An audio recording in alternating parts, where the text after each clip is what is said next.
the police and police tactics.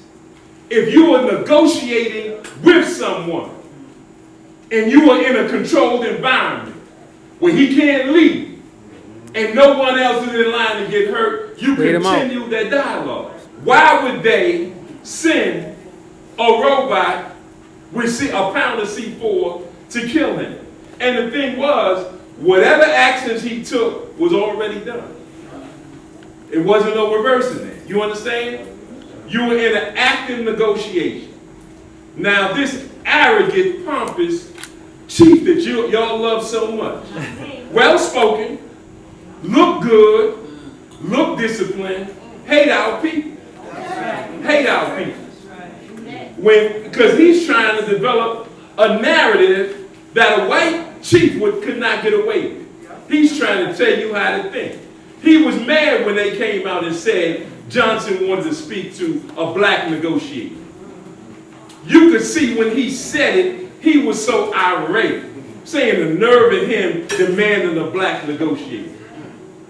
And then they claim he asked how many fell. Well, I mean, look, he's negotiating. You're supposed to keep him an active talker, regardless of what he want to talk about. Even though the onus is on the chief to decide what type of action he was going to take, it's safe to say that it was unnecessary because they still were negotiating. If they're still talking, then there's always the possibility that he can stand down. But to outright blow him up, you're removing the possibility of him standing down where he can provide information that you would want to know for the future. So for him to get killed that way, I believe it was solely unnecessary. And I believe similar to what happened to Christopher Dorner was totally unnecessary. They would have given a white person the chance to stand down, and they didn't do that in this particular case. Whether it's a robot or whether they just cut off negotiations, to use a robot and you think that you're communicating through the robot, whether it was a phone or some type of listening device where you thought you was communicating with them and it turned out to be C4, to me it's overkill. Because they could have just as easily on that robot put a chemical agent on it and forced him to disperse, even though he was contained. The chemical agent could have been used to just stop him from breathing correctly, make him stand down. It could have compromised his positioning. There's a lot of things that could have happened, but to just outright use the C4, there's no surviving that. So the immediate intent was to kill, not to bring him in, it was to kill him. We saw, when you look at the tape does not show the parts that preceded the beating, the tasing, and then it does show the tackling part, where a guy acts like a linebacker and tackles him down. Once you have him down, there was no reaching for his weapon.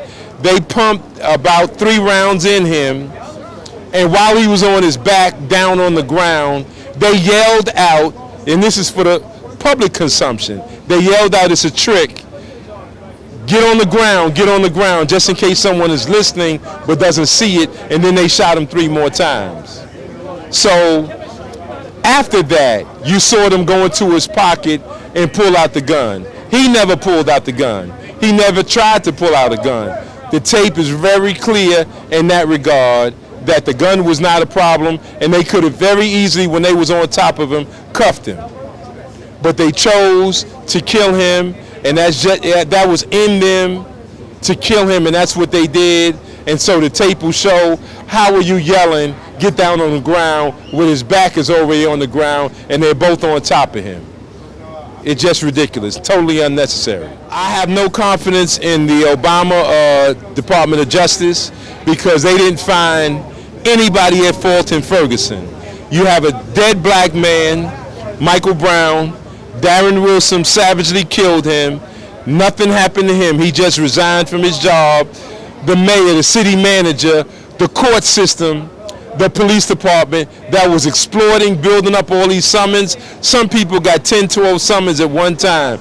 They had to suspend. They went back a couple of years and suspended all of the summons because the government of Ferguson was a kleptocracy. And yet, no one went to jail. It only shows you the failure of the federal government. It's a failure, and it's not trying to arrest white people for what they do to black people. And all of these cases you see nationwide, that's it's a sales pitch to deceive you. Every time Obama says the Justice Department will do an investigation, it's nothing but game, because they're not investigating anything, because no matter what they see, they'll say it does not reach the level of a violation of a person's civil rights. Well, I think we need to boycott. I think we need to do a lot of things. I think we need to boycott. I think we need to change our political leadership. We have to pool our resources and start doing things a different way, because our old ways are not working.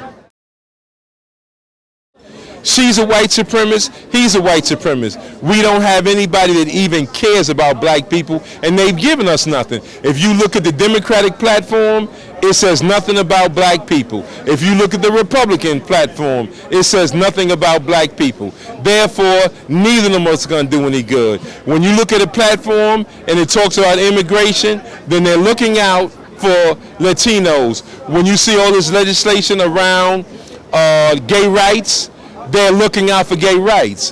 What are they doing with the black community? Absolutely nothing.